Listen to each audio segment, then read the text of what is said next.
it is not difficult to grow like a superhero with your brand if you're not paying a single euro of tax. I've never seen a great business that developed over 12 months.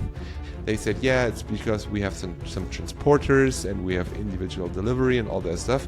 In the end, it turned out they have had 4 Porsches.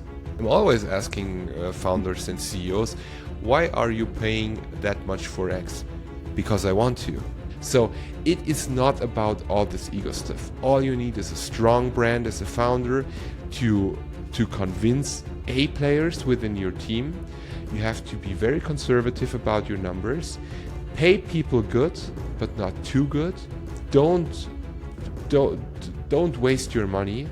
Be responsible, and don't tell yourself bullshit. They do not even want to go into a rivalry with you. They just want to kill you.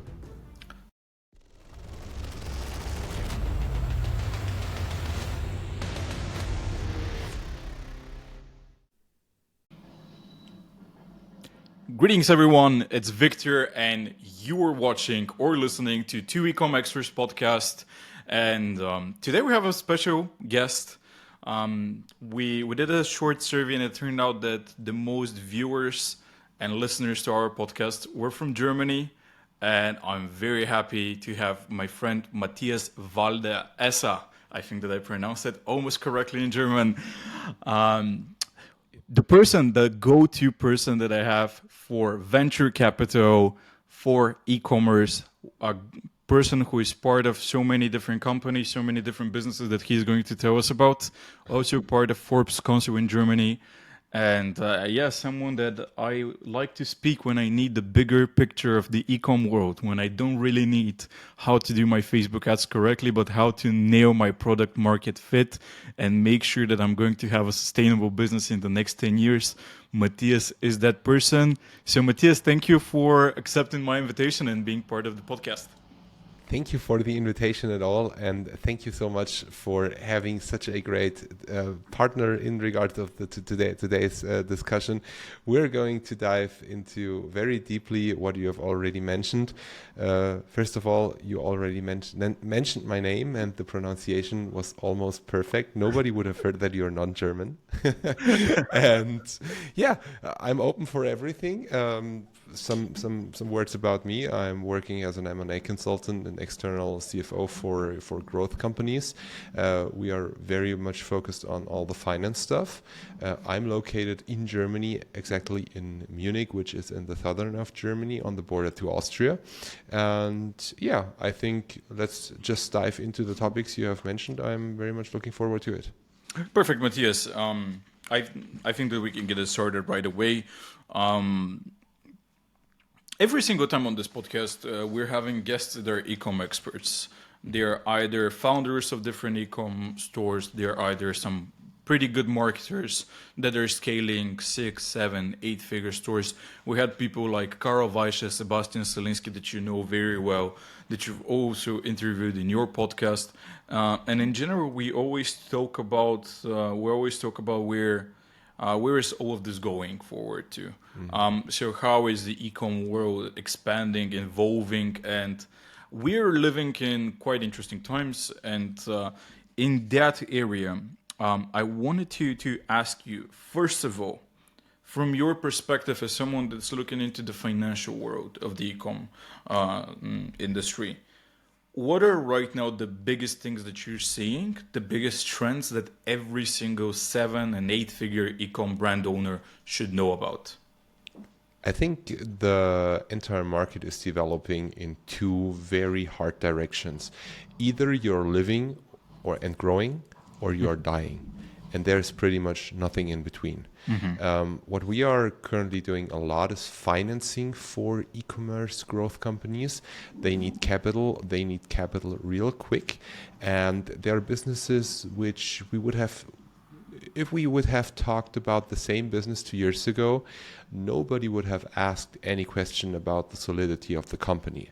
Today, they are bordering to insolvency, which is insane if you're looking into the numbers 2 years ago, because the entire market is in such a downturn, and you you have to have very strong arguments to convince an investor to give out any money, because trends have the tendency to continue. And this tendency to continue downwards is nothing an investor really wants to see. And I think that is something every e-commerce owner in a relevant scale has to be aware of, because it is very hard, and it's going to be much harder in the future. By future, I mean the next 12 to 18 months. Okay. This is very interesting, because if we look into the news, if we look into what experts are saying, they're always talking about how e-commerce is growing as if we're in 2020, as if nothing has really changed. But what has actually changed since 2020, since that period when everyone jumped into the e-commerce bandwagon through COVID? Pretty much everything has changed. First of all, we have to look into the financial markets. In 2020, we still were in a period where money was free. There were no interests. And if the raw material for your business is free, it is really easy to scale. Imagine you're a butcher and you're working with a lot of meat, but the meat you need for your business is free. It is very easy to be a successful butcher because you don't pay for any meat. That is a very, very simple metaphor for this kind of happenings in 2020. And there was an additional trend nobody really indicated, but it happened as it happened, which was COVID and the restrictions related to COVID. Everyone was sitting at home, and people had the budget from the past years. They were not broke, to be very harsh in the argumentation. Today, they are much broker than 4 years ago. And this combination out of very low interests, some people who are motivated to do e-commerce business, and people who got nothing to do, just sitting at home and looking for stuff to buy, which could be interesting for the personal use, is a very great combination to make a growth e-com business for the short term. But since then, everything has changed, and there are two major trends which has developed. Interest rates rose up heavily. We have today interest rates around 5, 6, 7%, depending on the market we're talking about. Past in the days, we talked about to 0.25 to 1%, which multiplied by the time by 4 years. And there's a lot of inflation in the market, which means that people have probably the same amount of money in their pockets, but they cannot buy the same things because prices have risen massively.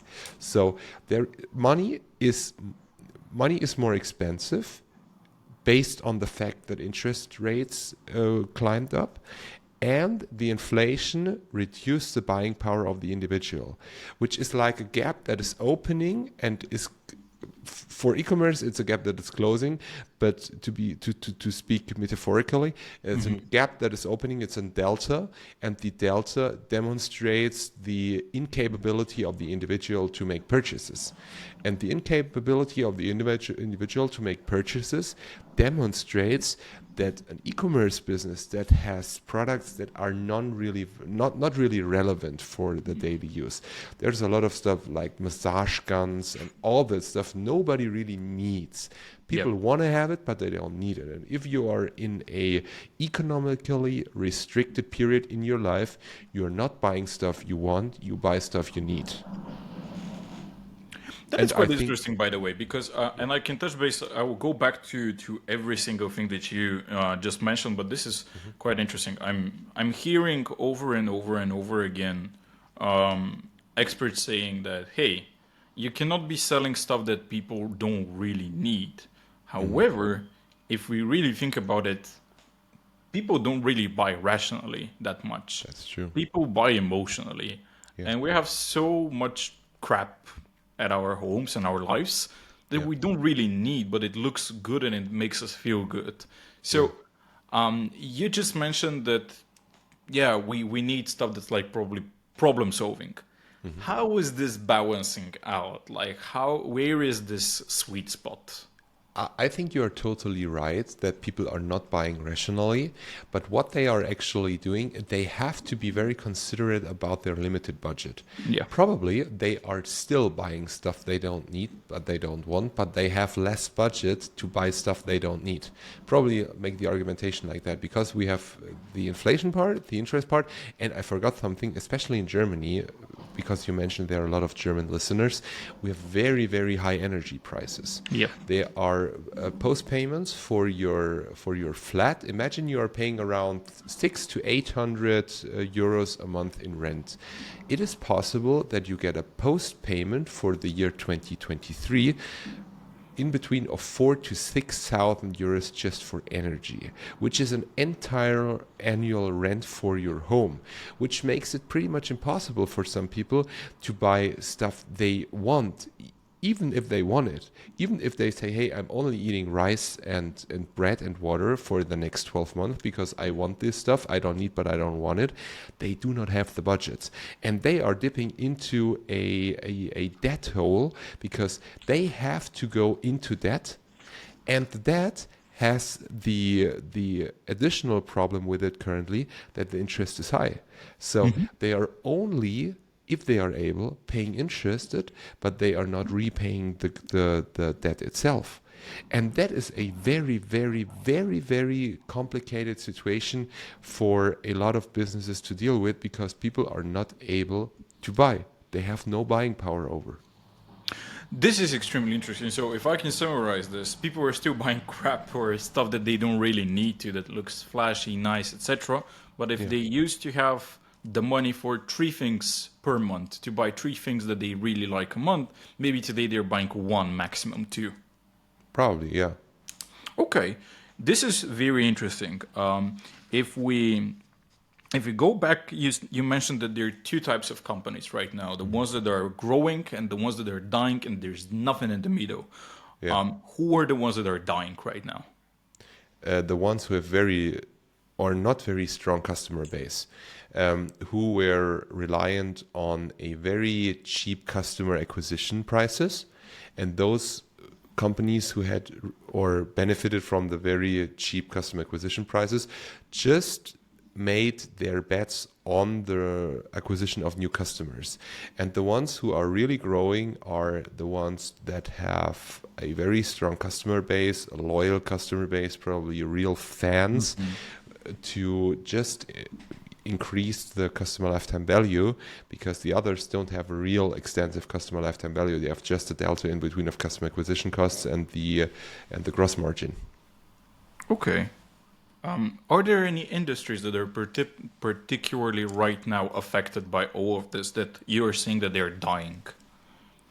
In my opinion, it's very obvious that everything that is related to clothes is not really working well, which is a lot of sports stuff like leggings and all those fancy accessoires. Nobody, in my opinion, really needs. You see, I'm always wearing shirt and vest. It's always the same.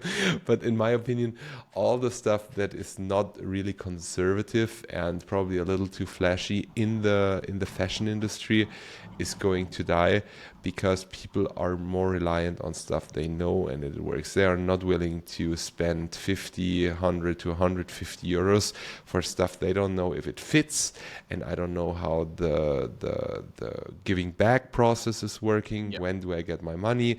They are afraid about a lot of things. Okay. And what about the growing industries? Is there something that you're like, hey, this is interesting, for some reason this industry is booming right now? I think everything that is related to health is probably growing much better than the rest. Okay. As far as I can evaluate that, health-related shops are working much better, because in terms of COVID and the restrictions and the implications on real personal health, people became more aware about the question, am I healthy or not? Mm-hmm. And they are investing more into the health part because, and I think that is also related to the global trend of, we are living in a lot of crisis. there is just crisis over crisis over crisis over crisis. And the only thing people can really control is their personal health and wealth. Wealth is just soaring, but health they can improve by doing sports, improving their nutrition, living healthier, and all that stuff. And I think people in terms of crisis or in times of crisis want to have a feeling of control. And that is an area of their life they can easily control. And I think that gives them some life quality back. Okay, this is quite interesting. You're living in Germany. You mentioned energy prices. This is a big topic in Europe in general. How are politics negatively affecting right now the e-com world? And what are the biggest crises or hits that we can expect that we should be aware of that are potentials at the moment? Okay, if we are going into politics, it's very complicated because I think I can only talk regarding the country and the leadership of Germany. Okay. But I think there are a lot of incompetent people trying to hit competent decisions, and that is not really working out. They are working hard, but they are still not good enough to make good decisions. And there are certain quotes which are well known internationally. German politics is just blaming themselves for what they are actually doing. If there is a responsible minister for the economy who is telling if a company is not able to pay their bills, that does not necessarily mean that they are insolvent. And my question is, what does it mean elsewise? So it means that it is bankrupt. So there is no way around. And quotes like that show me that people who are hitting decisions shouldn't be in the position of hitting decisions. And that makes me very worried. There are so many problems that lead to the problems I have mentioned earlier, the high energy prices, the inflation, and the interest rates, because they are just trying. In my opinion, they are just trying, and nothing of their try and error processes are really working out and turning into the better. They are making it even worse by the time. And so you don't really expect, because you mentioned interest rates and inflation. Do you expect all of this to go back to have normal interest rates, or is it possible? It is a matter of time horizon. If we are talking about 20 years, of course it is possible. Yeah. If we are talking about 2 years, I think it is not really realistic to expect. Okay. Because there's a lot of money in the market. They have to draw back the money. Drawing back money out of the market, it's like wrenching a towel. It will hurt and it won't be as wet as it was before. And the drenching of the towel will lead to other companies and individuals to die, because if the interest rates are rising, you have to pay more for the same, and if you are not able to pay more, you are going to be insolvent. And what happens to the people who are insolvent, and what happens to the companies that are insolvent? There has to be a certain time to correct all this blood in the market. Yes. And blood won't be washed away within 24 months. I think it will take years. And the trends currently are for those who were very successful and conservative with their money in the past, they have great times ahead because they can buy all assets for, 25 cents on the dollar. I can imagine. Yeah. I can tell you a story. Recently, I bought a flat for around 200,000 euros, which has been priced 1.5 years ago for 400. Okay. Oh, so you actually have a downturn in your real estate? Absolutely. Okay. There has been something, because I'm in Bulgaria, and for some reason we're always going backwards in everything. And right now, real estate prices are going up. People don't really have the money. The economy is not going well, but the real estate prices are going up because, we are always doing the opposite of the market. But so you took something that's like half the price, basically. Yeah, but it is turning back. The massive downturn has already been in the past, so the real collapse. and it's slowly recovering. But we are having the worst crisis regarding real estate for a very long time, because the largest real estate player in Europe just collapsed, which is the Signa company group, founded by René Benko. And by the collapse of that, everyone was afraid of real estate, because everyone doubted, of course, the real value of real estate. But based on the fact that we are living in a country where more than 500,000 flats are missing, we need more than 500,000 flats a year, which are not going to be built. We are building around 170, 180,000 flats units per year, but we need around 500,000. And that is just a matter of supply and demand. It's not high economy calculations. It's very, very basic. If there is a high need, a high demand for X, just buy X. Okay, this is very interesting. And now I'm trying to put myself into the shoes of the 7- and 8-figure e-com store owners that are listening to this podcast, maybe just like I am at the moment. And even though I want to ask you a lot about real estate prices and the economy in Germany, when I'm listening to everything that you just said about the interest rates, about the changed buyer behavior of the consumers all around Europe and maybe even the world, let's say in the Western world, what am I doing to protect my e-com store and e-com brand in 2024? How do I protect it, or how do I, what are the steps at the moment? I think, first of all, cutting costs as much as possible. Okay. Eliminate all the unnecessary costs. We are working as external CFOs, and I know the cost structures of a lot of e-com brands that have been built in the years from 2020 to 2022, and they are very, very optimistic. Very high salaries for the CEOs, extensive cars, extensive lifestyle, a lot of assistances, huge offices, and all that stuff that is literally draining your profit. And the draining profit was not as bad in the past, because you have been in a position where there's a lot of profit, and it was not a problem to waste money, basically. Today it is a problem to waste money, and you have to be very conservative. That is step number one, which can be taken immediately. Cut down your unnecessary costs. Second, try to improve your already existing customer base by doing things that are really working in terms of profitability, which means more effective WhatsApp marketing, more effective newsletter marketing. I'm not a marketer at all. It's just what I'm seeing with my clients, because they say, hey, we do not have the money to buy new customers. What are they doing? Can you share something that you thought that's very smart? Because you're more of a consumer and someone that looks from the outside.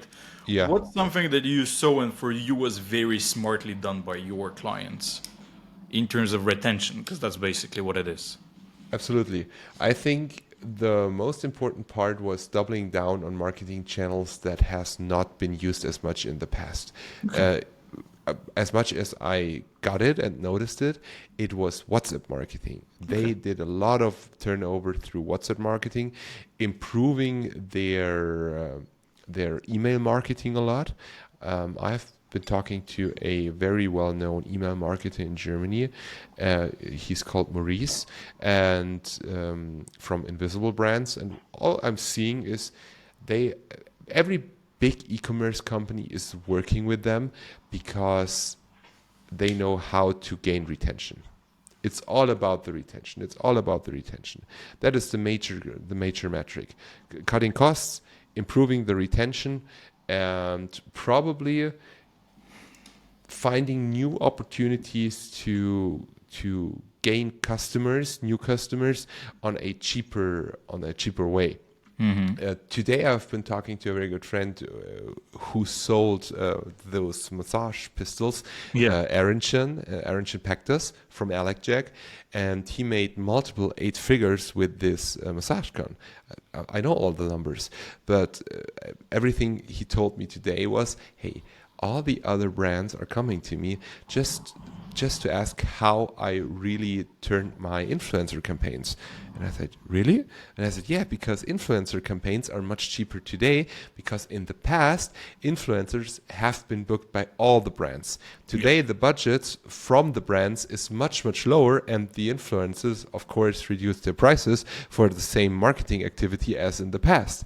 And those are 3 steps I personally think are and were pretty smart in the last 3 months to cut costs, improve your retention, and get access to new customer channels off from Google and Meta and TikTok and all the acquisition channels by PPC.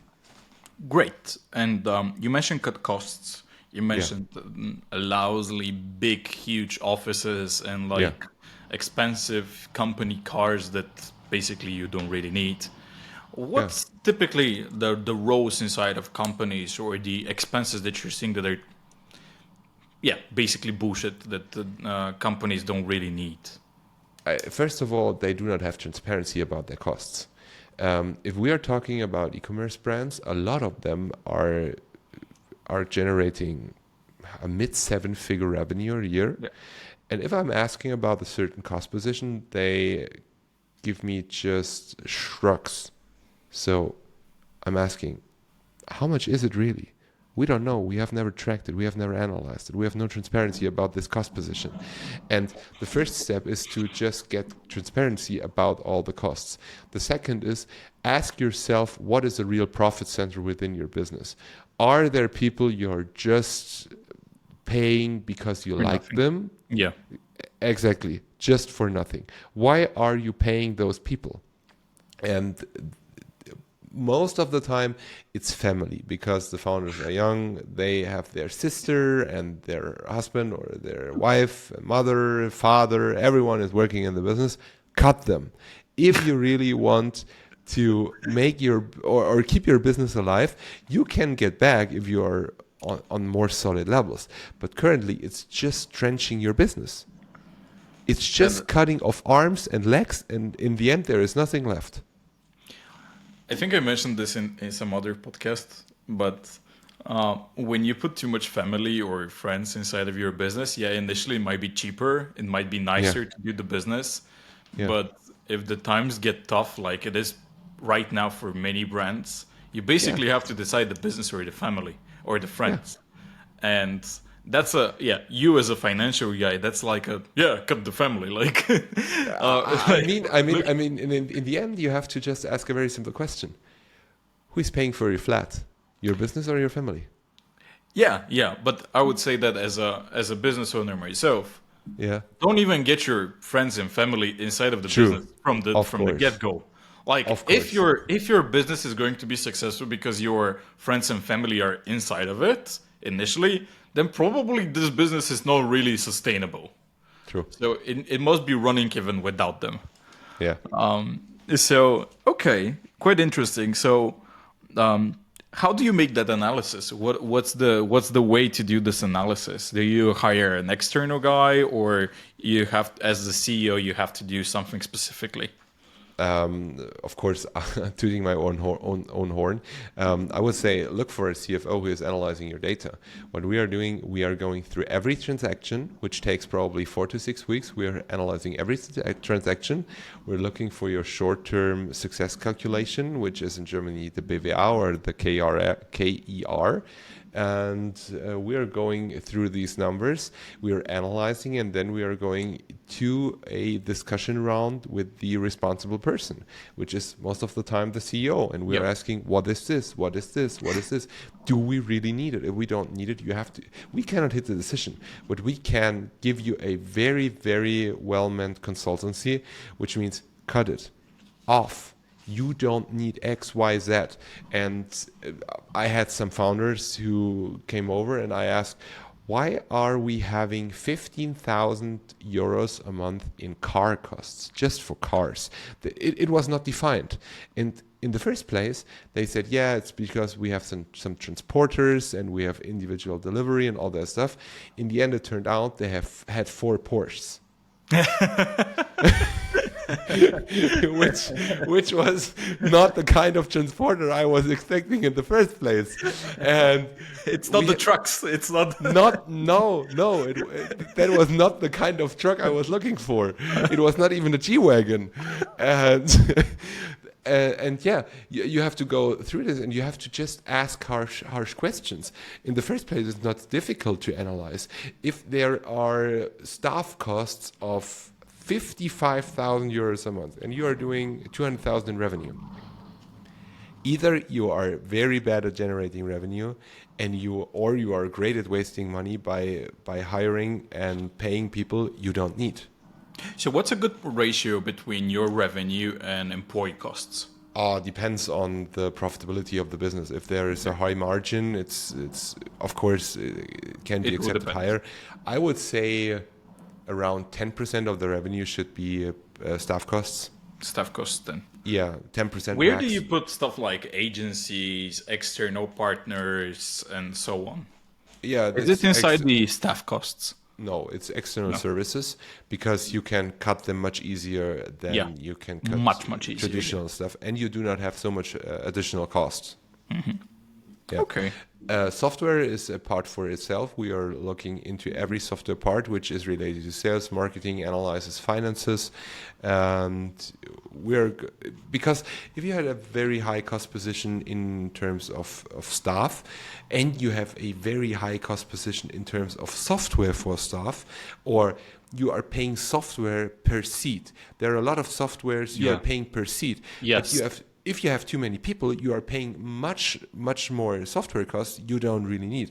Let's make the calculation with the example I mentioned, 55,000, and they were, I think, 18 people, and in my calculation, they would have run perfectly with 6.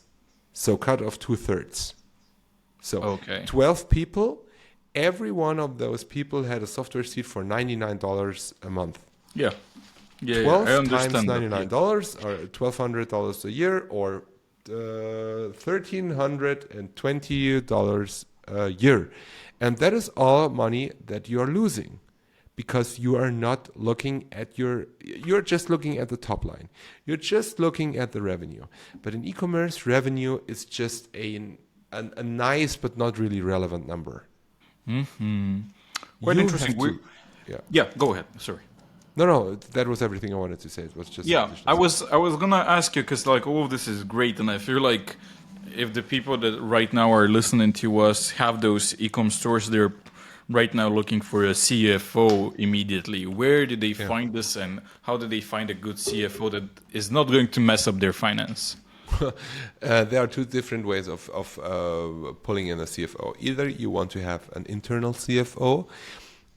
Ideally, it's someone who has experience in bookkeeping and financial accounting and has an entrepreneurial mindset, because you do not need just a numbers cruncher, because he will not give you consultancy. You need someone who understands the business, who you can discuss with, because CEOs don't like CFOs, but CFOs like CEOs, which is a very, very weird combination, because CFOs will tell you what you're not allowed to do in your own business, and CEOs are used to do whatever they want to. Yeah. So it's a like of a different position. You should be looking for a CFO you really respect, and you obviously notice that the person is willing to challenge you. If you want to have a real CFO who takes over responsibility for all your finances, you need to have someone who is willing to question your decisions, to probably ask you for a good argumentation why you are spending money on X, Y, Z, despite the fact that 100% of the business is yours. I'm always asking founders and CEOs, why are you paying that much for X? Because I want to, and and that's not an answer. That is not an answer. It's just your ego talking bullshit. Yeah. I want a Porsche. Like, I need a Porsche because I need to go to this event, and to this event, the others are driving a Porsche, and I cannot go with a Volkswagen there. Yeah, and there are always so many miscalculations. 2 calculations I hear every day. I need a sports car, I need an expensive car, and I need a watch. A watch is a great investment. Let me tell you why a watch isn't a great investment. Because first of all, you are buying a watch with money that has already been taxed. So cut off 50% of the money, and that is the money you are going to use for the investment. You are buying the watch, but you have no control over the development of this asset. Compare it to in real estate. You can improve it, you can market it better, but with the watch, it is just supply and demand. Either you're lucky or you're not lucky. It's just bullshit talking. And it is not about that a client is trusting you more because you are wearing a Rolex or a Patek or an AP or stuff like that. All you need is to be competent. And second, you are not driving a Porsche because a Porsche is an investment. Probably if you already bought 10 Porsches and you're going to go for a quote for a GT3 RS, then it is going to be probably an investment. But you have to be aware of that you has been in the position to buy 10 other cars in the first place, which weren't the business. So it is not about all this ego stuff. All you need is a strong brand as a founder to convince A players within your team. You have to be very conservative about your numbers. Pay people good, but not too good. Don't waste your money. Be responsible. And don't tell yourself bullshit. And your CFO should be telling you exactly that if you have the tendency to do that. And a lot of CEOs are great entrepreneurs. They are great at developing markets. They are great at doing things that generate money. But they probably are even better at things that are wasting money. Yep. And when you're talking about all of this, we're in a kind of a critical situation on the market. Not fully, like it's not a huge disastrous crisis. We haven't seen such yet. Hopefully we won't. And you're talking about the ego of the CEOs and how stupid mistakes they're doing all the time. That are uplifting their egos all the time. Does that mean that in maybe a year or two, when the situation is not getting better on the market that quickly, does that mean that quite a lot of players in the industry will leave the spot, will leave the market, and the same industries, you'll be able as a new player to get inside of them and beat them because you're financially more restrictive, you are more creative in terms of marketing. You were thinking about your customers much more than the person that used to be getting the customers the way that they knew in 2020. Yeah, good question. In the end, I think conservative always wins because conserving is an attitude. And if you want to have a good business, it is a long-term business. I've never seen a great business that developed over 12 months, but I have seen great businesses that developed over 20, 30, 40 years. And to even consist for 20, 30, 40 years, you have to be conservative because you will always hit a crisis. Statistically, every 7 years, you will go into a crisis. And if you are not able to deal with the crisis properly, you will not build such a big business because there is always the limiting factor time. You always have to be aware of the time horizon. And of course, next year, there can be different players who are probably going into a situation which is more or less comparable to 2020. But the same story repeats then by 2029, 2030 probably. And it's always a wave. It's going up and it is going down, and it's going up and it's going down.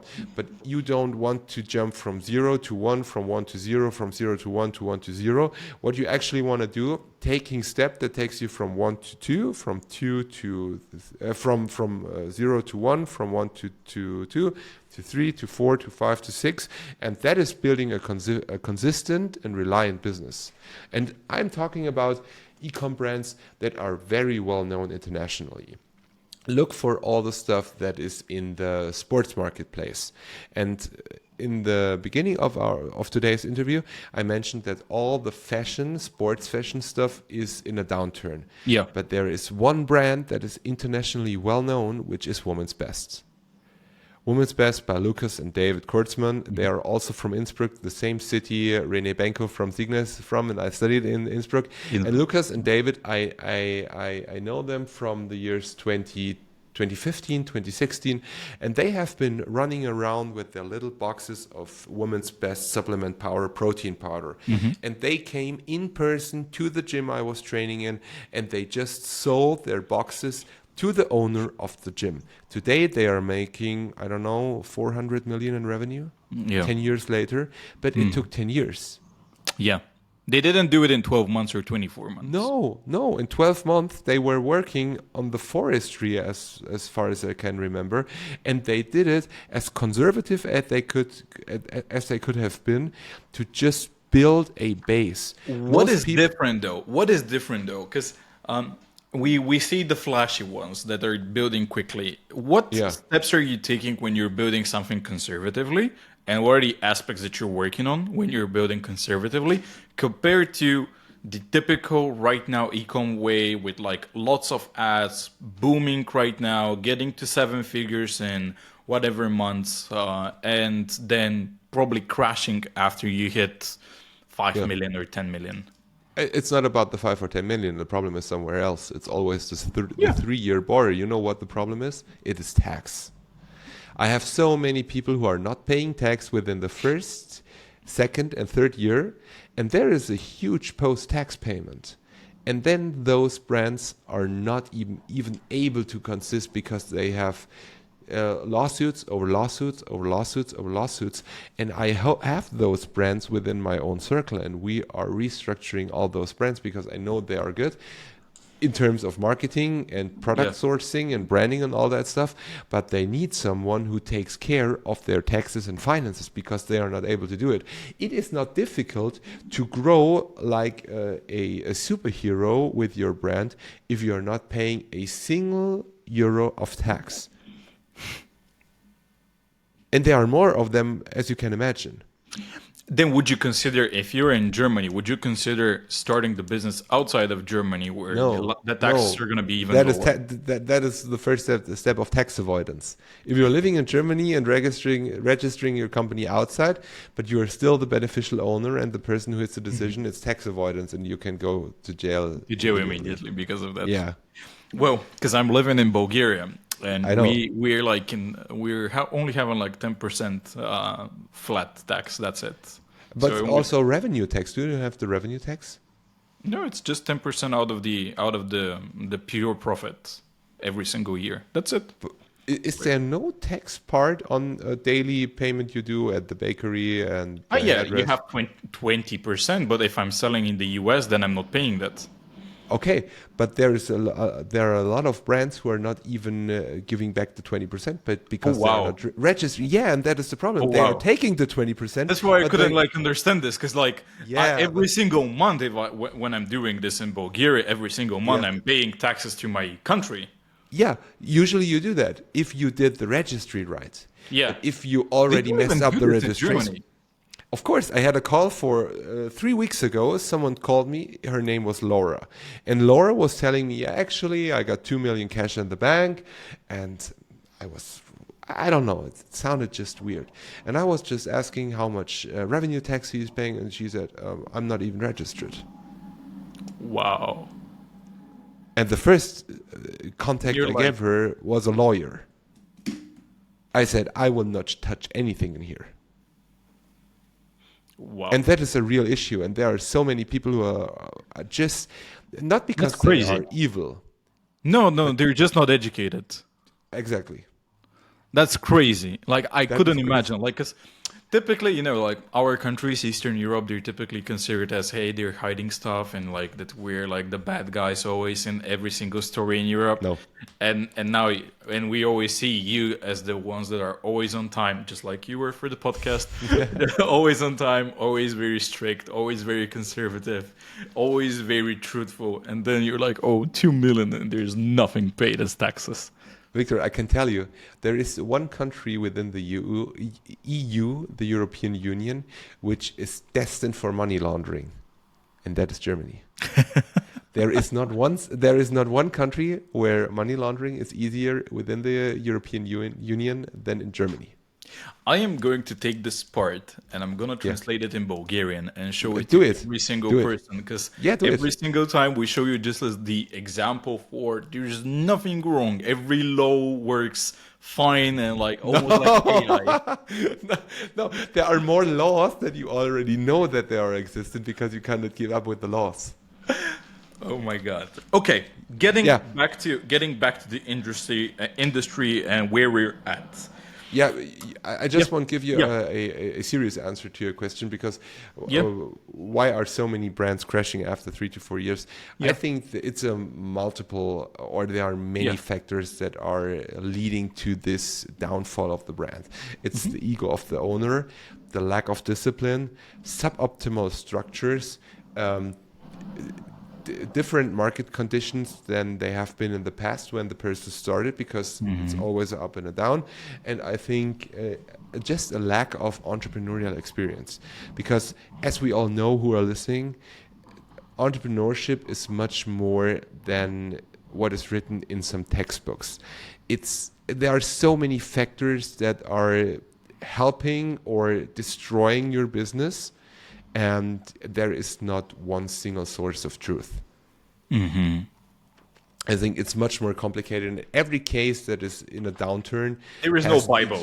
Yeah, Correct. exactly. There's an individual story behind, and you have to understand the individual story to give individual consultancies, because it would not be fair for some people to say, hey, you lost because of X, Y, Z, and I don't even know what they really did.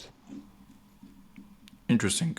I have a few questions that are in regards to expansion outside of your own country. You're in Germany. It's the biggest market, the biggest industrial motor, if we can say, of Europe. What are the good ways for German companies to expand outside of Germany? What are the principles and what should they be looking for when they are expanding? When a German company is going to expand outside of Germany, Yes. I think first of all you have to understand the culture, because in Germany, as you already mentioned, we are pretty conservative. Yeah. We have a very clear set of rules and standards, and we have to accept that other countries are very much different than we are. The Britons are totally different. Italian, Spanish, French people, they're all so different in their demeanor and in their behavior. And Germany is probably big, but it's not the world. Germany is just a part of the world, and too many people are just trying to copy their German success story in different countries, and they are worried why it is not working. And that was very interesting to watch by the example of Lucas and David from Women's Best, because they started in Austria, of course. Then they developed into Germany, and then they said, okay, the market is too small, but we are very familiar, because everything back in the time we learned from US marketers. Yep. And their biggest market today is still the US. They are in Walmart and all the big retail shops. And Central Europe is a market, but it's not their biggest market. And that is based on the fact that they very early got an idea of what are we actually good at. And we are good at what we learned in the first place. And that was very US-like marketing. So that was actually going to be my second question. Would you advise typically companies, let's say in Germany or around Germany, when they're expanding, to go all around Europe or to go to the US directly? Depends on the product. I think there are certain products who are very good in the US and not even relevant in the EU market, and vice versa. I think there are some products who are very famous in the EU market and pretty much irrelevant in the US. I think it's all a matter of very good market research. Don't just go into it just because it feels good. Make your research. What would be that research, though? Because everyone's talking about do the market research, but is it paying those market research companies that take you hundreds of thousands? What is an actual market research? I think try to imitate a very typical behavior of an individual within your targeted market. Try to understand what people are really doing. Like you had an example, or I gave you some examples of how people are really really behaving within the e-com place in terms of tax. So just try to do that with your potential buyer. Ask potential buyers out of your target group, what would you be doing? Just ask the people who are part of your target group. Just try to understand the culture, try to understand their goals. I think just numerized marketing statistics don't give you any idea about what the individual is doing. Okay, quite interesting. Wanted to ask you this as well. The developing markets right now in the world are not in Europe or the US, not at all. Correct. That's correct. How can we as European or Western companies in general, do we have any good examples already for e-com companies or retail companies from our countries that are winning in Asia, that are winning in South America? Because these are the places that are growing. Even Africa is growing a lot, but let's start with Asia and South America. Actually, I do not have a very good example for that. That would be a pure lie.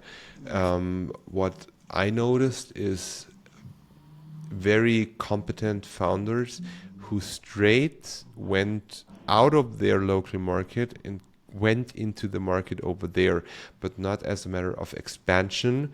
It was a zero, started from the bottom over there in Africa, in South America, in Asia, because my best friend Jacob, who did his master's, part of his bachelor's and his master's in China, is in the e-com space in China. And he told me it is so much different, and nothing that would be applicable in Germany or in Europe would be applicable there.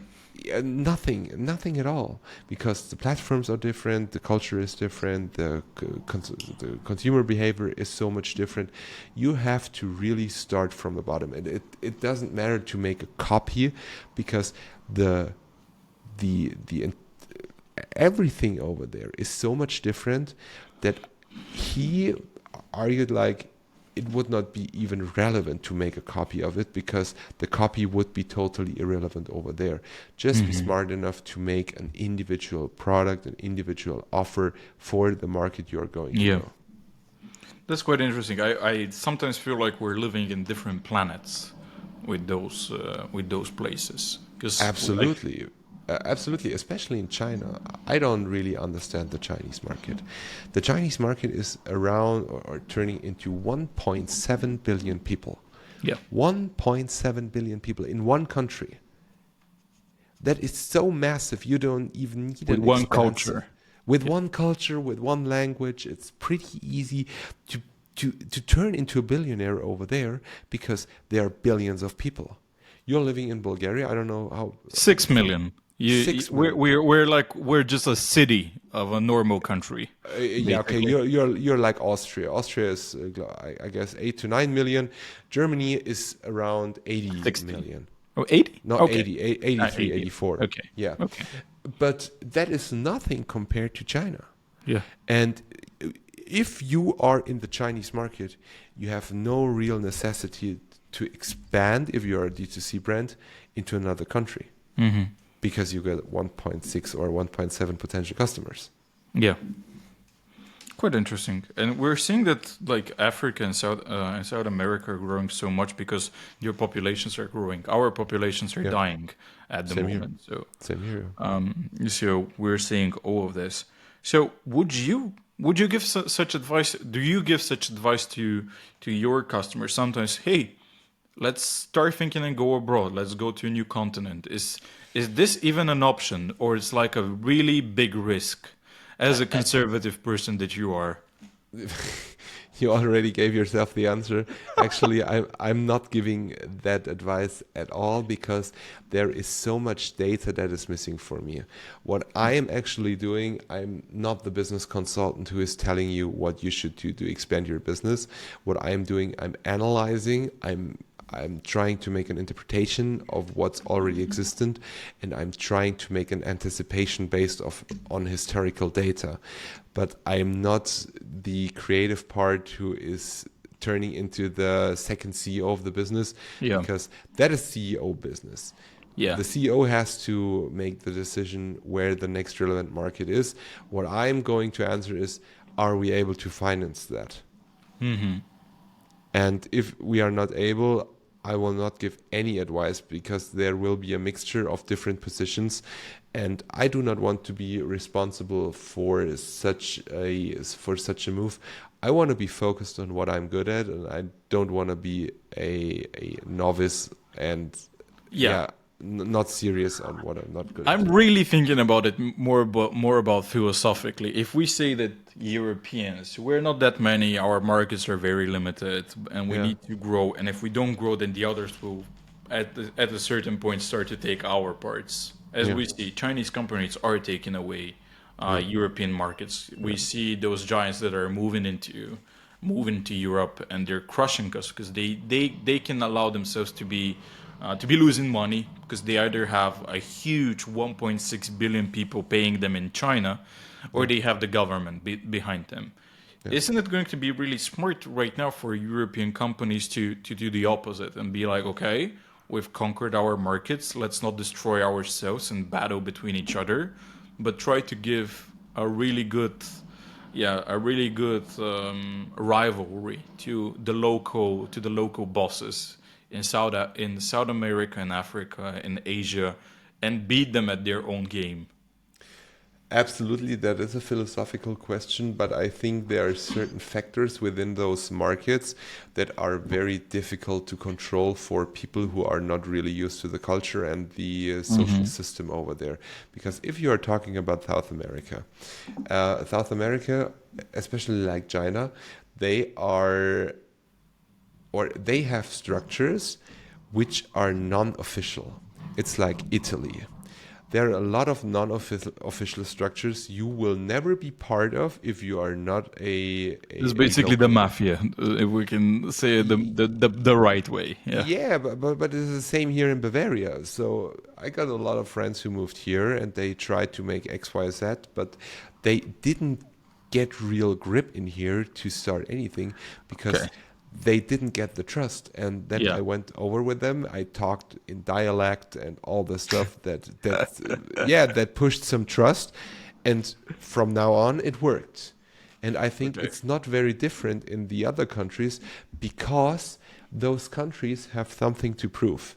Africa, South America, and China have been very poor countries and probably still are very poor countries. And they want to prove their place in the world. They do not want to give you a potential.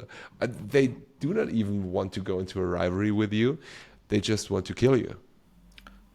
And that's a really good way of pointing it out. Okay, Matthias, we always have a part where we talk about a little bit more personal stuff. Yeah, and you're probably used to this, but I will go a little bit differently. I'm typically asking about favorite books, favorite podcasts, etc. And I would typically be asking for Ecomm founders, but I want to ask you, if I'm as an Ecomm owner myself, who are the people that I should be following, watching, or the books that I should be reading to be more financially literate and to be more market literate than just knowing the ins and outs of advertising, ins and outs of like drafting the message and so on and so forth, or how to be psychologically to be there and always feeling your ego with bullshit. And now you pointed it out perfectly. There are two people I'm reading a lot, which is Daniel Kahneman, Thinking Fast, Thinking Slow. You have to be aware about your two different systems. System one is the intuitive, and system two is the rational part. And you should be focusing, if you are hitting business decisions, more about the rational part of your brain. Mm-hmm. That is the person in terms of the psychology, and in terms of the market. I would be reading, and I am reading all day long, Ray Dalio from Bridgewater Associates. He wrote so many great books, and I think the most famous one is Principles. Yeah. And I think Principles is perfect, because in business, you just need principles. In finance, you just need principles. You just have to be very disciplined in executing. It's like a to-do list. A to-do list is worthless if you are not sticking to it. Mm-hmm. A principle is worthless if you are not sticking to it. Yeah. And if you are trying to stick to your own principles, you have to be aware about your own psychology. And I think psychology is the part for working through very, very important principles, which will lead you by the time to a more successful business. Okay. Are there any specific podcasts or other people that you're definitely you definitely watch them or look for their episodes? Yeah, probably not real podcasts. Some individuals, which is Bill Ackman from Pershing Square Capital Management, which is a New York-based hedge fund. I'm just looking for investors who are in very complicated markets, who deal with a lot of stress. Because if there is someone who can deal with 100 times the stress or the responsibility you are dealing with, you can definitely learn something from those people. And of course, I'm looking for highly rational people, because I'm basically responsible for the money of my clients. I'm not doing investments for them or stuff like that. Yeah. But I'm giving advice, and people who rely on my advice, on my opinion, should get the best version of myself. Yeah. And the best version of myself in terms of financial advice is always the rational part. Of course, I can tell you it's a great thing to go over for the weekend and drive a Porsche race. Of course, that is something I could tell you, because we did so much anti-advertising of Porsche today. Yeah. There is a Porsche book even. That is something I do.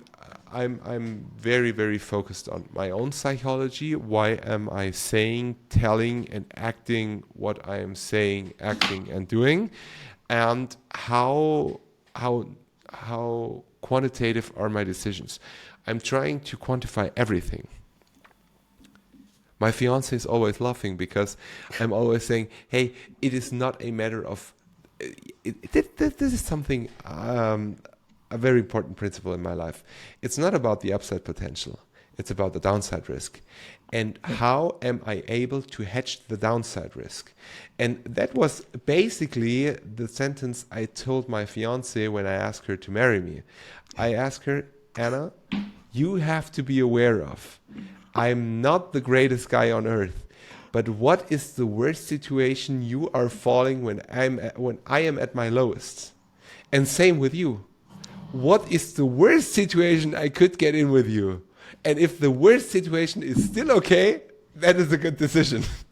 That is basically what a hedge fund is doing. They are not asking about the max of return on investment, so how much money can I lose?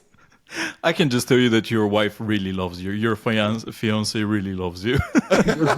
with a question like this one, it was a test of love, honestly. Of course. And I'm very, very proud and thankful to have her. And I will definitely show her this part of the interview, because that is very important. And I know she's going to laugh about that. Oh, my God. Okay, I have this question to one of my guests, but in a different way. What is, in your opinion, the worst thing that's going to happen to our markets in the next 10 years?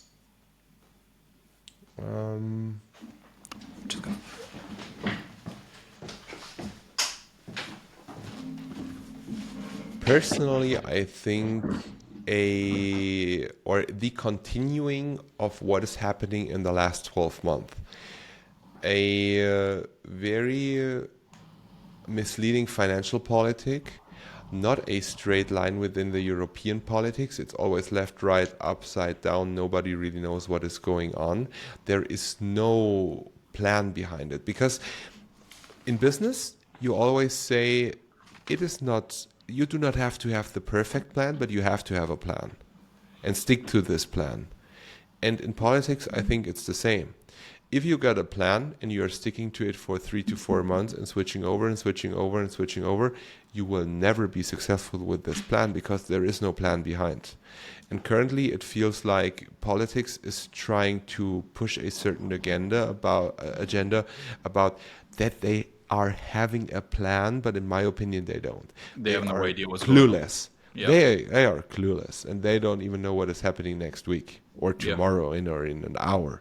And I think that is the worst thing that could be happening to us, that people who are very convincing, like Trump and Putin and very, very strong individual leaders, gain too much power by just demonstrating a certain amount of strength, which is not real strength, but in comparison to the very weak Western politics, it is still very strong.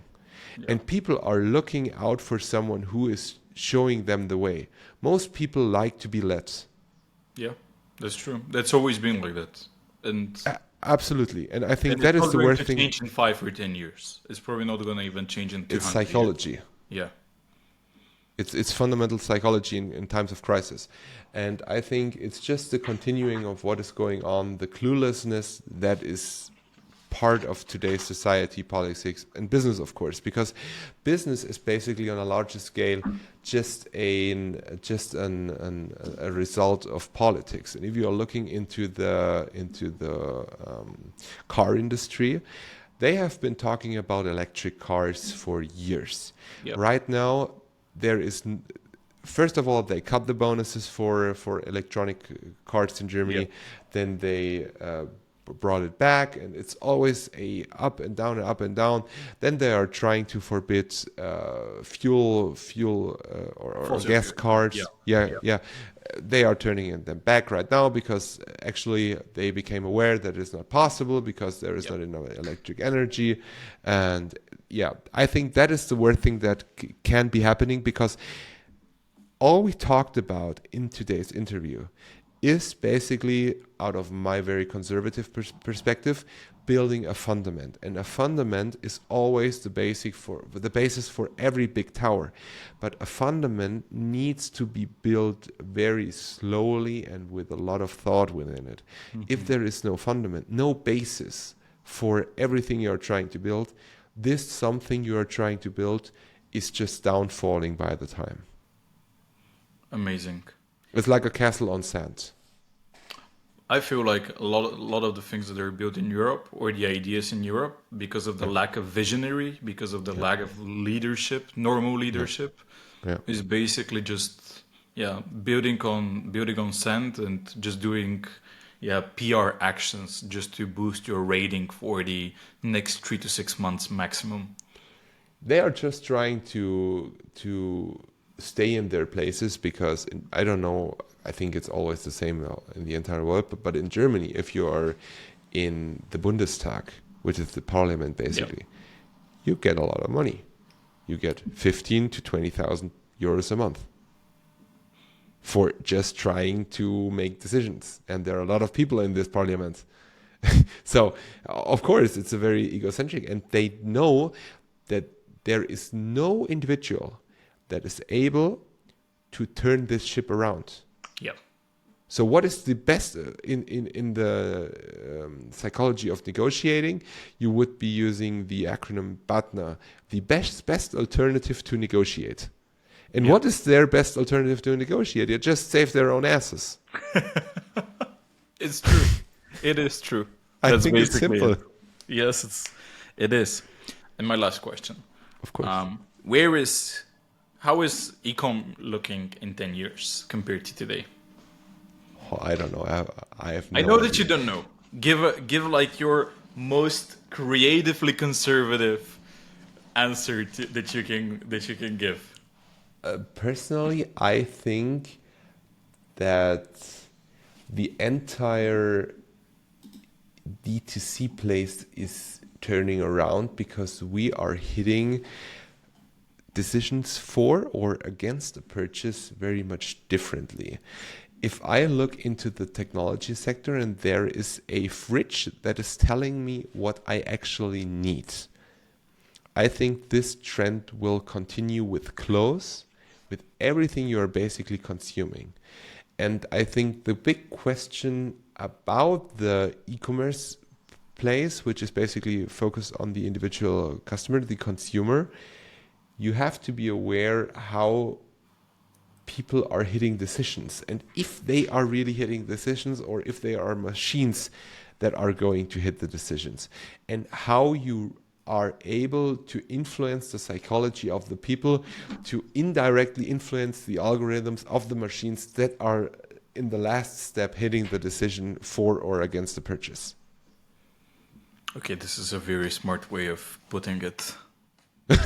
I just try to argue like I'm really seeing it, because if you are, let's take this shirt. Yeah. So I bought a shirt. This is, I don't know, 40 euros or something like Okay. that. I bought it for 40 euros, but there has to be an idea in my head why I bought this shirt and not an entirely blue or black or entirely white shirt. What was the underlying thought? And that is something e-commerce players should be thinking about.